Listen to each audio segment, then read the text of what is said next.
იქ, სადაც შენ ხარ.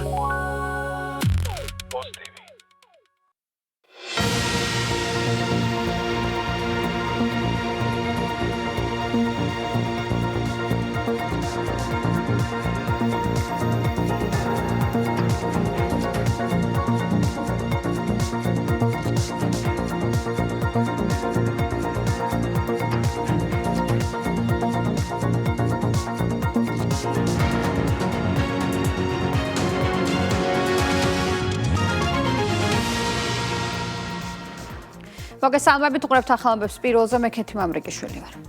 სამართლისა და პოლიტიკის ძლიერი სიჯანსაღით საქართველოს ხელისუფლება გლობალურად 26-ე პოზიციაზეა ევროპის საუკეთესო 20-ში და მაღალ საშუალო შემოსავლიან ქვეყნებს შორის მსოფლიოში პირველ ადგილს იკავებს. სამართლისა და პოლიტიკის გლობალური რეიტინგი ჩენდლერის ინსტიტუტმა 2026 წლის კარგი მთავრობის ანგარიშის ფარგლებში გამოაქვეყნა.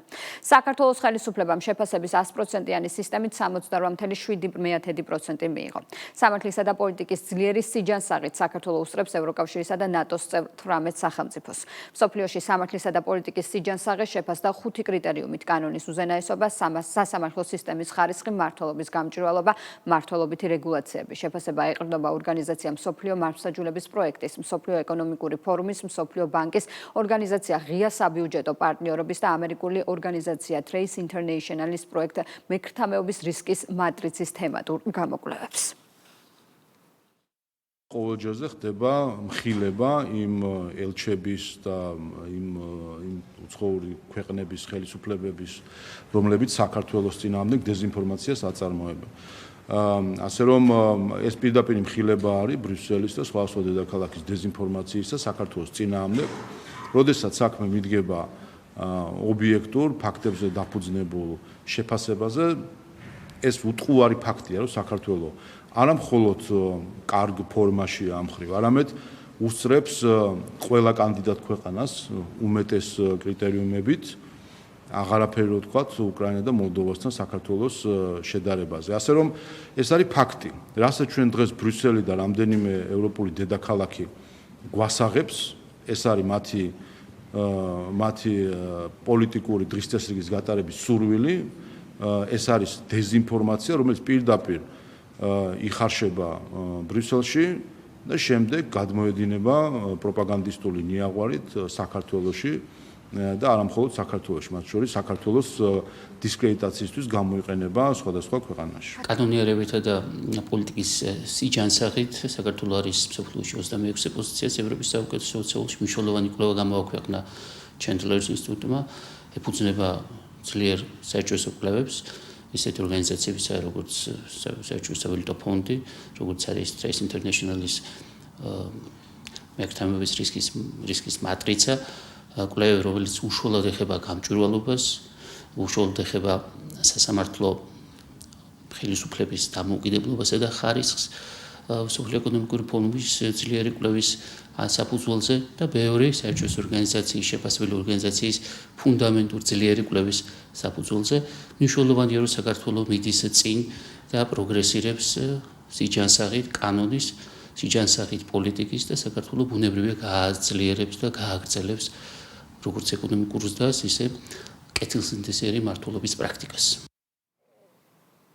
მიუხედავად იმისა, რომ საქართველოს ყველა საერთაშორისო რეიტინგში მოწინავე პოზიციებზეა, ევროკავშირის მხრიდან ვიზა ლიბერალიზაციის საკითხით სპეკულირება გრძელდება. რადიო თავისუფლების ევროპის ბიუროს რედაქტორი რიკარდ იოზუაკი სოციალურ ქსელ X-ში წერს, რომ 11 ივნისს ევროკავშირი საქართველოსთან ვიზა ლიბერალიზაციის შესაძლო შეჩერებას განიხილავს. საქართველოს პარლამენტის თავმჯდომარე განმარტავს, რომ ვიზა ლიბერალიზაციისთვის მნიშვნელოვანი კრიტერიუმების ნაცვლად მოხდა პოლიტიკური წინაპირობების გამოგონება საქართველოს წინააღმდეგ, რომელიც პირდაპირ არ ღორს ჩვენი ქვეყნის სუვერენიტეტს, რათა თავად განსაზღვროს საკუთარი სახელმწიფოს დღის წესრიგი. შალვა პაპუაშვილის განცხადებით საუბარი იყო, რომ საქართველო მიერთებოდა ევროკავშირის მიერ დაწესებულ სანქციებს, მათ შორის რუსეთის წინააღმდეგ, თუმცა მისივე განცხადებით საქართველოს საკუთარ ქვეყანას ომის საფრთხის წინაშე არ დააყენებს. იყო მოთხოვნა, რომ საქართველო უარი თქვას მოთხოვნაზე უცხოელებმა გამჭვირვალედ დახარჯონ ფული. შალვა პაპუაშვილის განცხადებით ევროკავშირის სურს ფარულად ხდებოდეს საქართველოში პოლიტიკური დღის წესრიგის დაფინანსება, როგორც ეს აქამდე ბრიუსელის მხრიდან ხდებოდა. საგარეო საქმეთა სამინისტრომ დააკომპლექტა ჯგუფი, რომელიც მიიღებს მონაწილეობას, კიდევ ერთხელ ტექნიკური ხასიათის შეხვედრა არის და არა პოლიტიკური ხასიათის. ამავე დროს ჩვენ ვიცით წინა პირობები, რაზეც იყო საუბარი. საუბარი იყო იმაზე, რომ საქართველო მიერთებოდა ევროკავშირის მიერ დაწესებულ სანქციებს რუსეთის წინააღმდეგ მათ შორის და ამაზე ჩვენ ვამბობთ, რომ ჩვენ არ ვაპირებთ ჩვენი ქვეყანა დავანგრიოთ და ომის საფრთხის წინაშე დავაყენოთ. მეორე იყო მოთხოვნა, რომ საქართველომ უარი თქვას, რომ მოთხოვნაზე, რომ უცხოელებმა გამჭვირვალედ დახარჯონ ფული და სურს ევროკავშირს, რომ კვლავ ფარულად ხდებოდეს დაფინანსება საქართველოში პოლიტიკური დღის წესრიგისა, როგორც ეს აქამდე ხდებოდა ბრიუსელის მხრიდან, რაზეც ჩვენ ვთქვით, რომ ეს შეუძლებელია გამომდინარე ჩვენი სუვერენიტეტის პატივისცემიდან. ასე რომ კიდევ ერთხელ ის სამწუხაროა ის, რომ ვიზა ლიბერალიზაციას აქვს თავისი პროცედურები, თავისი წინაპირობები, სამწუხაროდ ჩვენ რაც ვიხილეთ, არის ის, რომ ნაცვლად ვიზა ლიბერალიზაციისთვის მნიშვნელოვანი კრიტერიუმებისა მოხდა პოლიტიკური წინაპირობების გამოგონება და წამოყენება საქართველოს წინააღმდეგ, რომელიც პირდაპირ არღვევს ჩვენი ქვეყნის სუვერენიტეტს, რომ თავად განსაზღვროს საკუთარი სახელმწიფოს დღის წესრიგი, ასე რომ როგორც იტყვიან, სუვერენიტეტი მარწყულზე არ იცვლება. საქართველოს ყველა ეს პირობა, ყველა ეს მოთხოვნა, რაც ვიზა ლიბერალიზაციის მიღებას უკავშირდებოდა, ფინანსურად შეასრულა. 2025 წელს თქვენ მოგეხსენებათ, რომ დაემატა ერთგვარი პოლიტიკური საკითხები. კერძოდ, რომელიც მოითხოვს, რომ ჩვენ გვქონდეს მაქსიმალური თანხმდრა ევროკავშირის საგარეო პოლიტიკასთან. ანუ ქვეყანას, რომელიც ტერიტორიებიც არის ოკუპირებული და ვამბობთ, რომ თვითონ ევროპელები ამბობენ, რომ რუსეთი არის ყველაზე დიდი საფრთხე მათთვის და კონკრეტული თარიღებიც აქვს განსაზღვრული, როდის უნდა დაესხას რუსეთი თავს. ჩვენ ამ ოკუპირებულ ქვეყანას გვეუბნებიან, რომ რომელსაც არც ნატოს კოლგა გვაქვს და არც ამდაგვარი არც ეკონომიკური ბალიში, ევროკავშირის სახით გვეუბნებიან, რომ შეუერთდით რუსეთის წინააღმდეგ დაწესებულ სანქციებს. რაც გამოიწვევს არა მარტო ეკონომიკურ კოლაფსს, ან ეკონომიკური პრობლემების გამწვავებას საქართველოში, გამოიწვევს მთელი რიგი პოლიტიკური ხასიათის პრობლემებს. პარლამენტის თავმჯდომარე ბრიუსელს მოუწოდებს საქართველოს მიმართ მტრული პოლიტიკა შეწყვიტოს. შალვა პაპუაშვილის განცხადებით, მტრული პოლიტიკის გატარება ასოცირების შეთანხმების პირობებში არის თავად ასოცირების შეთანხმების დარღვევა და საქართველოს როგორც კანდიდატი ქვეყნის უპატივცემლობა. მისი შეფასებით, სწორედ ასეთი პოლიტიკის გაგრძელებაა მორიგი რეზოლუცია, რომლის განხილვასაც ევროსაბჭო გეგმავს და რომლის ერთ-ერთი ავტორი რასა იუკნევიჩენია. პარლამენტის თავმჯდომარის განცხადებით, რეზოლუცია, რომელიც ქვეყნის დემოკრატიულ მდგომარეობას აფასებს, სინამდვილეში მხოლოდ საინფორმაციო ხმაურის შექმნას და საქართველოს დაზიანებას ემსახურება. ევროსაბჭოს საპარლამენტო ასამბლეა საქართველოს შესახებ მორიგ რეზოლუციას 24 ივნისს განიხილავს. გაიმართება დებატები და კენჭეყრება რეზოლუციის პროექტს. ეს არის მხოლოდ საინფორმაციო ხმაურის შესაქმნელად. ჩვენ ყავს ამ ქვეყნის განვითარების მტრები ევროპაში სამწუხაროდ, რომელსაც პირდაპირ სურთ დააზიანონ ჩვენი ქვეყანა, ასე რომ ეს მტრული პოლიტიკა უნდა შეწყვიტოს უპირველეს ყოვლისა ბრიუსელმა. ეს მის ხელში არის საქართველოს წინააღმდეგ მტრული პოლიტიკა შეწყვეტა. შეუძლებელია კანდიდატ ქვეყნის წინააღმდეგ, ჩვენ რასაც ვაკვირდებით, როცა ბრიუსელი კანდიდატი ქვეყნის წინააღმდეგ ახორციელებს მტრულ ნაბიჯებს, ეს არ ჯდება არანაირ ვალდებულებებში, რომელიც თავის მხრივ აქვს აღებული ბრიუსელს ქართული ხალხის წინაშე, იმით რომ ჩვენ გვაქვს ასოცირების შეთანხმება. ამიტომ მტრული პოლიტიკის გატარება ასოცირების შეთანხმების პირობებში არის თავად ასოცირების შეთანხმების დარღვევა და საქართველოს როგორც კანდიდატი ქვეყნის სტატუსის უპატივცემლობა. ამიტომ მნიშვნელოვანია, რომ ეს მტრული პოლიტიკა ქართული ხალხის წინააღმდეგ შეწყდეს. საქართველოს პარლამენტში მასობრივი ინფორმაციის საშუალებათა წარმომადგენლებს აკრედიტაციის წესში ცვლილებები შედის. პარლამენტის თავმჯდომარის განცხადებით, ცვლილებები, რომელიც პარლამენტის აკრედიტაციის სისტემაში შედის, ევროპარლამენტის აკრედიტაციის სისტემის იდენტურია. აკრედიტაციის წესების განმეორებითი დარღვევა 6 თვის ნაცვლად აკრედიტაციის ერთ წლამდე შეჩერებას გამოიწვევს. ამასთან თუ აქამდე დარღვევების შემთხვევაში მხოლოდ ჟურნალისტის წინააღმდეგ გამოიყენებოდა სანქცია, ცვლილებების ამოქმედების შემდეგ დარღვევის სიმძიმისა და სიხშირის გათვალისწინებით სანქციის გამოყენება შესაძლებელი იქნება მედია საშუალების მიმართაც. აკრედიტაციის სისტემაში შევა გარკვეული ცვლილებები ჩემს ბრძანებაში მათ შორის ისევე როგორც ევროპარლამენტში, ისიც რომ დღეს საქართველოს პარლამენტში აკრედიტაციის წესების დარღვევის დროს არის პირველ ჯერზე 1 თვე აკრედიტაციის შეჩერება, განმეორებით შემთხვევაში არის 6 თვე აკრედიტაციის შეჩერება.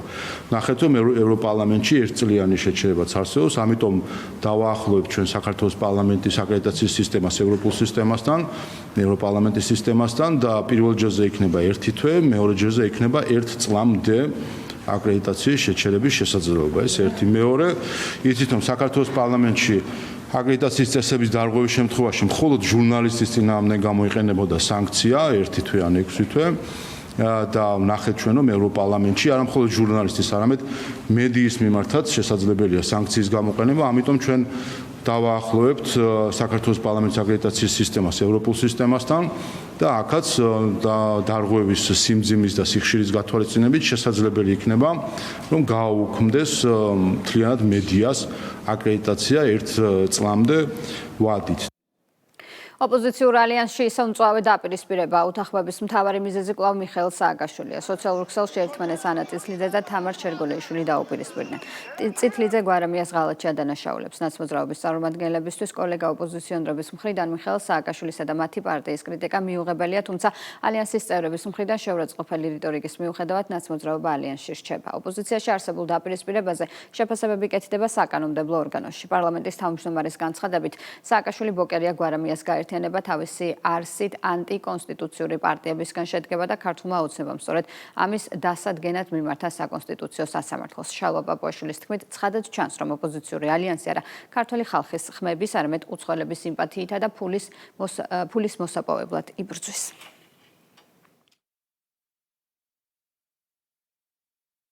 ჩერგოლეიშვილი რომ გვარამიას ნაცებისგან იცავს, ეს უკვე ძალიან კარგი და ბევრის მთქმელია. ყოჩაღ გვარამიას ამდენი იწვალა და ბოლოს მაინც გადაცმულ ჩერგოდ მოგვევლინა, რადგან მხოლოდ ეს არგუმენტი შემორჩათ ღალატის დასაფარად. ღალატი მხოლოდ წასვლა არ არის. ღალატი მაშინ არის, როდესაც თანამებრძოლს ყველაზე მძიმე მომენტში ტოვებ, მის პოლიტიკურ კაპიტალს იყენებ, მის მხარდამჭერებზე პრეტენზიას აცხადებ და შემდეგ მათივე ხარჯზე საკუთარ პოლიტიკურ პროექტს აშენებ.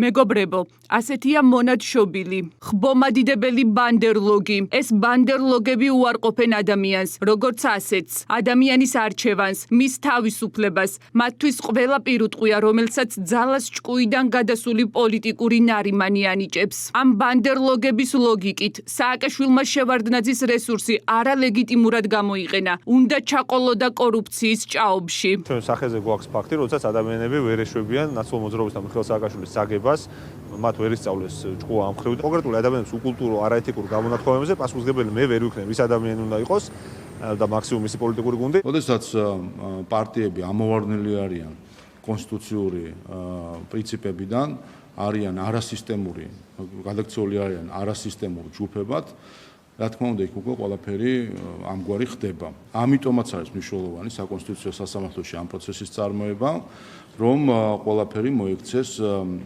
იმ სამართლებრივ პოლიტიკურ სივრცეში, რომელიც დადგენილია ჩვენი კონსტიტუციით. ისინი არ იბრძვიან ქართველი ხალხის სიმპათიის და ხმების მოსაპოვებლად, ისინი იბრძვიან უცხოელების სიმპათიის, ხმების და ფულის მოსაპოვებლად. მათ პირდაპირ ლანგრით სთავაზობენ საქართველოს და ესეც ვიცით, რა პირობებს აძლევენ, რომ თუ მოვლენ ხელისუფლებაში, რას დაუთმობენ რომელ ქვეყანას და რომელ ჯგუფს, ასე რომ ესე ჩვეულებრივად ქვეყნის გაყიდვა პირდაპირ ეთერში. ამ პოლიტიკურმა პარტიებმა ფაქტობრივად დაკარგეს პოლიტიკური პარტიის სახე.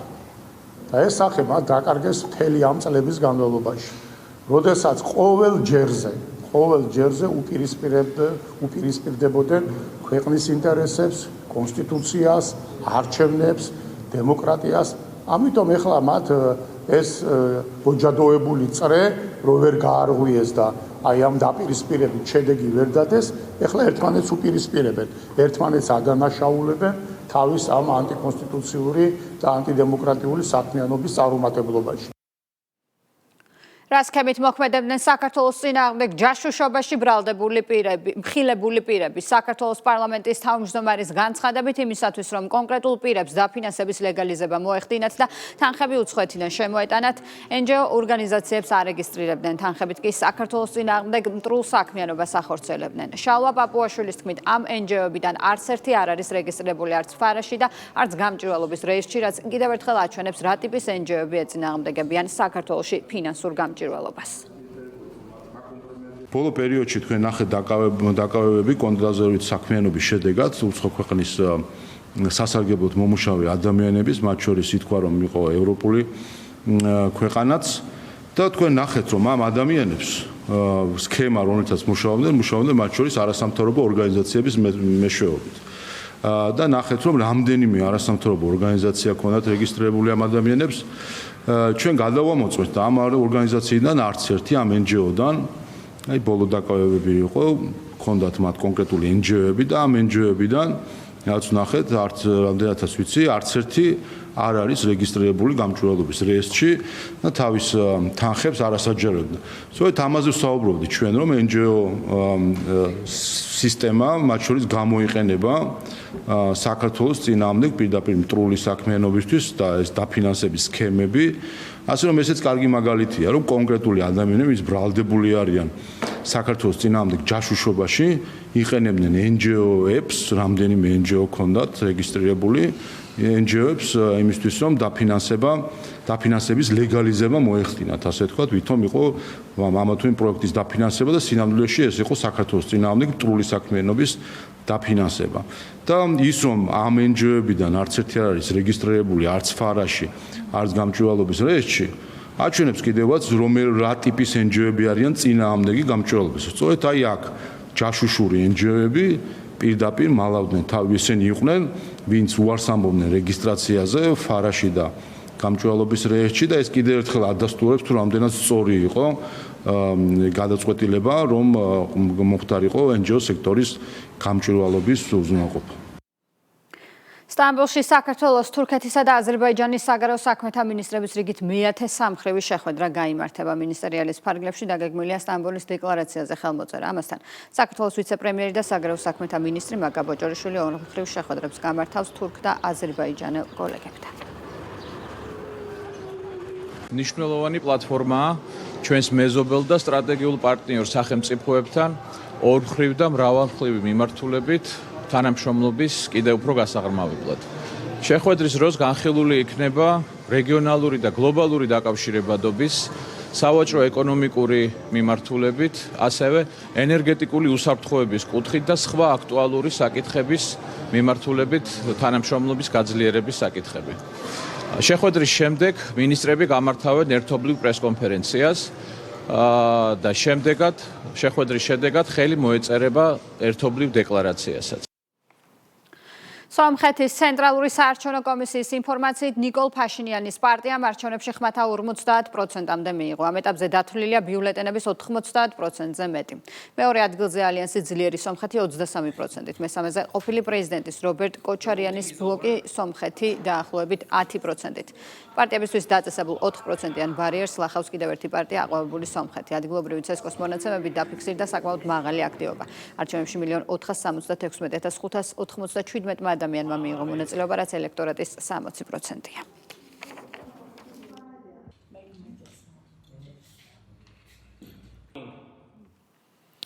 საქართველოს პრემიერ-მინისტრი ნიკოლ ფაშინიანს საპარლამენტო არჩევნებში წარმატებას უსურვებს. მთავრობის მეთაური მზადყოფნას გამოთქვამს გაგრძელდეს ორ ქვეყანას შორის მჭიდრო თანამშრომლობა სტრატეგიული პარტნიორობისა და მეგობრული ურთიერთობების შემდგომი გაღრმავებისთვის. გულწრფელად ვულოცავ სომხეთის რესპუბლიკის პრემიერ-მინისტრ ნიკოლ ფაშინიანს არჩევნებში მისი პარტიის წარმატებას. მოუთმენლად ველი ჩვენი მჭიდრო თანამშრომლობის გაგრძელებას, რათა გავაძლიეროთ სტრატეგიული პარტნიორობა და მეგობრული ურთიერთობები საქართველოსა და სომხეთს შორის ჩვენი ერევის საკეთილდღეოდ. შინაგან საქმეთა სამინისტრომ მიგრაციული პროცესების მართვის ეფექტიანი მექანიზმების შექმნისა და სახელმწიფო უსაფრთხოების გაძლიერების მიზნით მორიგი მასშტაბური საკანონმდებლო ცვლილებების პაკეტი შეიმუშავა. ცვლილებებით განისაზღვრება უმაღლეს და პროფესიულ საგანმანათლებლო დაწესებულებაში უცხოელი სტუდენტების მიღების ისეთი დამატებითი წინაპირობები, როგორიც არის ენის საერთაშორისო სერტიფიკატის წარდგენა, ნაიკის მიერ ორგანიზებული უცხო ენის ან სახელმწიფო ენის გამოცდის ჩაბარება. აღნიშნული რეგულაცია გამორიცხავს სტუდენტის ჩარიცხვას უცხოენოვან პროგრამაზე, ისე რომ რეალურად არ ფლობდეს შესაბამის ენობრივ კომპეტენციას. გარდა ამისა, საგანმანათლებლო დაწესებულებებისთვის დაწესდება უცხოელი სტუდენტების მიღების მაქსიმალური კვოტა. ამასთან საკანონმდებლო ცვლილებებით დარეგულირდება ასევე სასწავლო ბინადრობის ნებარდვასთან დაკავშირებული საკითხები. საკანონმდებლო ცვლილებების თანახმად სისხლის სამართლის წესით დასჯადი ხდება საქართველოს მოქალაქისა და უცხოელის ფიქციური ქორწინება. საპატრულო პოლიციამ თბილისში განსაკუთრებით დიდი ოდენობით ნარკოტიკი ამოიღო, დაკავებულია 2 პირი. სამართალდამცველებმა ბრალდებულების პირადი და საცხოვრებელი სახლის ჩხეკის შედეგად მეფედრონი, მეტადონი, MDMA, კლეფედრონი, გამომშრალი მარიხუანა და კეტამინი ნივთმტკიცებად ამოიღეს. დანაშაული 20 წლამდე ან უვადო თავისუფლების აღკვეთას ითვალისწინებს. პოლიციამ ბათუმში მოხდარი განზრახ-მკვლელობის ფაქტი გახსნა, დაკავებულია 1 პირი. გამოძიების ინფორმაციით ბრალდებულმა მიმდინარე წლის 31 მაისს ბათუმში ნაცნობ მამაკაცს სესხლსასროლი იარაღიდან გასროლით ბრალობით ჭრილობა მიაყენა და შემთხვევის ადგილიდან მიიმალა. დაჭრილი მამაკაცი სამედიცინო დაწესებულებაში გადაყვანამდე გარდაიცვალა. დანაშაული 15 წლამდე ვადით თავისუფლების აღკვეთას ითვალისწინებს. სურსათის ეროვნული სააგენტოს ორგანიზებით თემაზე კლიმატური პირობები, გამოწვევები მცენარეთა დაცვაში სამეცნიერო კონფერენცია გაიმართა. მონაწილეებს მისასალმებელი სიტყვით მიმართა გარემოს დაცვისა და სოფლის მეურნეობის მინისტრმა. დავით სონღულაშვილმა ყურადღება გაამახვილა კლიმატის გლობალური ცვლილებებიდან გამომდინარე არსებულ გამოწვევებზე და ხაზი გაუსვა ყველა რგოლის ჩართულობის მნიშვნელობას. მონაწილეებმა სამუშაო ფორმატში არსებული კლიმატური პირობებიდან გამომდინარე მცენარეთა დაცვის ღონისძიებების დროულად ჩატარებისა და პესტიციდების ეფექტურად გამოყენების საკითხები განიხილეს. კონფერენციას ფერმერები, დარგობრივი ასოციაციები, სამეცნიერო წრეებისა და სამინისტროში შემავალი უწყებების წარმომადგენლები დაესწრნენ. წლევანდელი გაზაფხული საკმაოდ რთული არის ესეთ ჭარბინალექის კუთხით, შესაბამისად ესეც ამას აქვს თავისი თანხმლები გამოწვევები, რომელიც განსაკუთრებულად მნიშვნელოვანია, რომ დარგის შესაბამის წარმომადგენლებთან ერთად სოფლის მეურნეობის სფეროში აქტიურად ჩართულ ადამიანებთან ერთად, მეცნიერებთან ერთად იყოს განხილული ეს პრობლემები, ეს საკითხები იყოს ნამჟელი ამ გამოწვევებთან მიმართებით, განსაზღვრული იყოს შესაბამისი რეაგირებები, რადგან ჭარბმანალექმა გამოიწვია სხვადასხვა ფორმით, სხვადასხვა კულტურებში შესაბამისი პრობლემები, რაც აუცილებელი არის, რომ ერთის მხრივ როგორც რეაგირებების კუთხით, მეორეს მხრივ ცნობიერების ამაღლების კუთხით თუ გასამუშავებლად მიმდინარეობს ან გატარდა ამ მიმართულებით იყოს ცნობილი და შესაბამისად ნამჟელი იმ გამოწვევებზე და იმ რეაგირებებზე, რომელიც აუცილებელი არის ამასთან მიმართებით იყოს განხორციელებული. ჩვენ შევიკრიბეთ როგორც მეცნიერები, ფერმერები, ასევე სოფლის მეურნეობის სექტორში დასაქმებული სპეციალისტები, რათა ვიმსჯელოთ ზუსტად იმ გამოწვევებზე და იმ რისკებზე, რომელიც თან ახლავს ასეთი ჭარბ დალექს. ამ ღონისძიებაზე გვინდა შევიმუშაოთ რეკომენდაციები, რომელიც გამოადგებათ ფერმერებს, ასევე იმ მოსახლეობას, რომელიც დასაქმებულები არიან სოფლის მეურნეობის მიმართულებით, რათა მინიმუმამდე დაიყვანონ ის ზარალი, რომელიც შეიძლება მოუხდეთ მათ ესეთი ჭარბი ნალექის პროცესში. აქტიურად არის ჩართული სახელმწიფო ყოველწლიურად და გვეხმარება მავნებლებთან ბრძოლაში. იგივე წელს საკმაოდ დიდი პრობლემა არის უხვი ნალექი ამ სეზონის პერიოდში განსაკუთრებით ძალიან ჭარბი ნალექიანობა არის, რაც მომავალში გამოიწვევს პრობლემებს და დღევანდელი შეხვედრა ზუსტად ემსახურება იმას, რომ ჩვენ მომზადებული ვიყოთ და არ შევხვდეთ ბევრ პრობლემებს, რაც შეიძლება რომ გამოიწვიოს ამ უხმა ნალექებმა. ვეტერანების საქმე და სახელმწიფო სამსახურის ორგანიზებით ვლადიმერ სალიკიძის სახელობის ომის ვეტერანთა კლინიკური ჰოსპიტალისა და აკადემიკოს გულიკო ჩაფიძის სახელობის გადაუდებელი კარდიოლოგიის ცენტრის ექიმებმა თერჯოლის მუნიციპალიტეტში მცხოვრები ომისა და თავდაცვის ძალების ვეტერანებისა და მათი ოჯახის წევრებისთვის ერთობლივი საქმეულმოქმედო სამედიცინო აქცია ჩაატარეს. აქცია მოიცავდა თერაპევტის, ნევროლოგის, უროლოგის, ოფთალმოლოგის, დერმატოლოგისა და კარდიოლოგის კონსულტაციას, ასევე ეკოსკოპიას, ელექტროკარდიოგრამას, გულის ეკოსკოპიას, ლაბორატორიულ კვლევებს. საქმეულმოქმედო სამედიცინო აქციის ფარგლებში სამსახურის 181 ბენეფიციარს უსასყიდლოდ გაეწია სამედიცინო მომსახურება. ვეტერანების საქმე და სახელმწიფო სამსახურის სტრატეგიის შესაბამისად ომის ვეტერანთა კლინიკური ჰოსპიტალი დღესდღეობით ახორციელებს გასვლას თერჯოლის მუნიციპალიტეტში. ჩვენი მისია წარმოადგენს პაციენტების ბინაზე გამოკვლევას, მივიდეთ იმ ადგილებში, სადაც ტერიტორიულად მოშორებულია სამედიცინო დაწესებულებებს, მოვახდინოთ დროული დიაგნოსტიკა და შემდგომი რეაგირება განახორციელოთ. ვეტერანები და მათი ოჯახის წევრები უფასოდ, რა თქმა უნდა, გადიან ყველანაირი სახის კვლევებს, რაც საერთო ჯამში მათ ოჯახებისა და მათ ჯანმრთელობაზე აისახება. დილიდან 130-მდე ვეტერანმა მათ ოჯახის წევრებმა და ადგილობრივმა მოსახლეობამ გაიარეს სამედიცინო შემოწმებები. ამჟამად ჩვენ ვიმყოფებით შმაგი სოფრომაძის ოჯახში, ჩვენი გმირის თერჯოლის მუნიციპალიტეტში უკვე მეორედ იმართება საქართველოს ვეტერანთა საქმეთა სახელმწიფო სამსახურის მიერ დაგეგმილი დიაგნოსტიკური კვლევა ჩვენს მოქალაქეებზე. ჩამოყვანილი არის სანიკიძის და ჩაფიძის კლინიკიდან პროფესიონალი ექიმები. კახეთის რეგიონში საფეხბურთო ტექნიკური ცენტრებისა და სტადიონების მშენებლობა აქტიურად მიმდინარეობს. სამუშაოებს ინფრასტრუქტურის სამინისტროს მუნიციპალური განვითარების ფონდი ახორციელებს.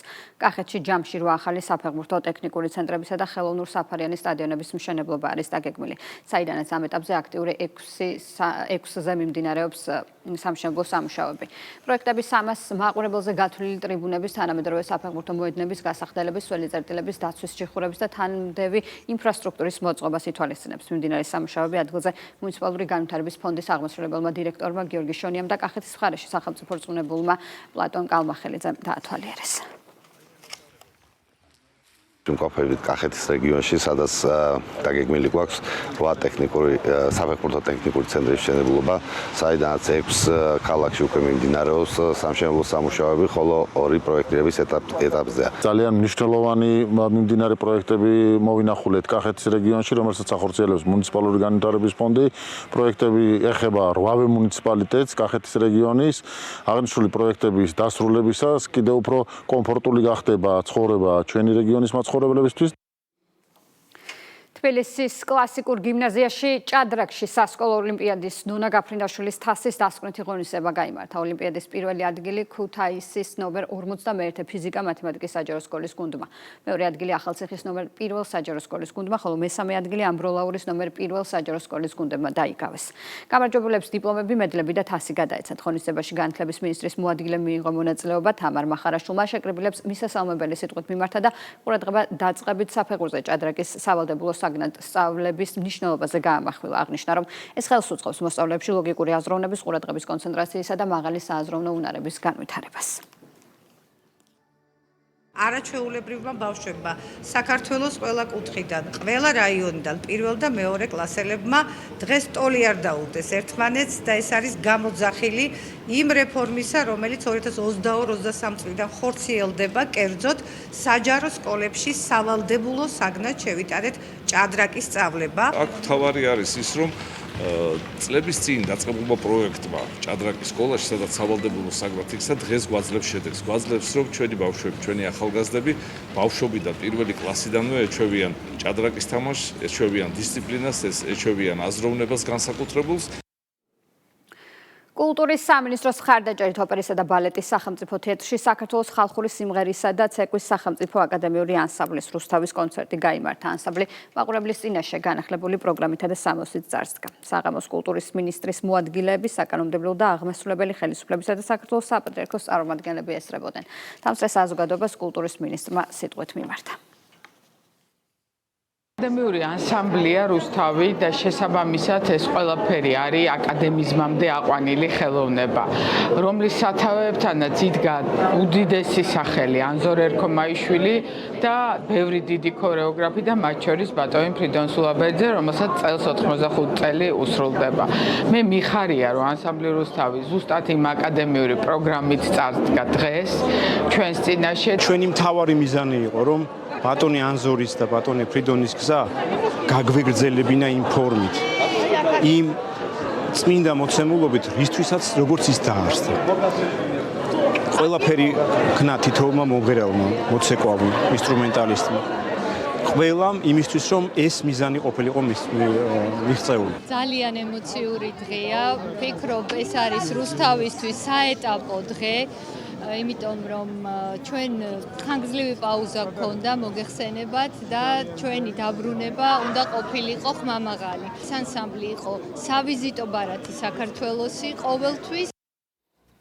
ეს ყოველ ინფორმაცია პირველზე ერთმანეთს უბრალოდ 4-ზე შევხვდებით დროებით.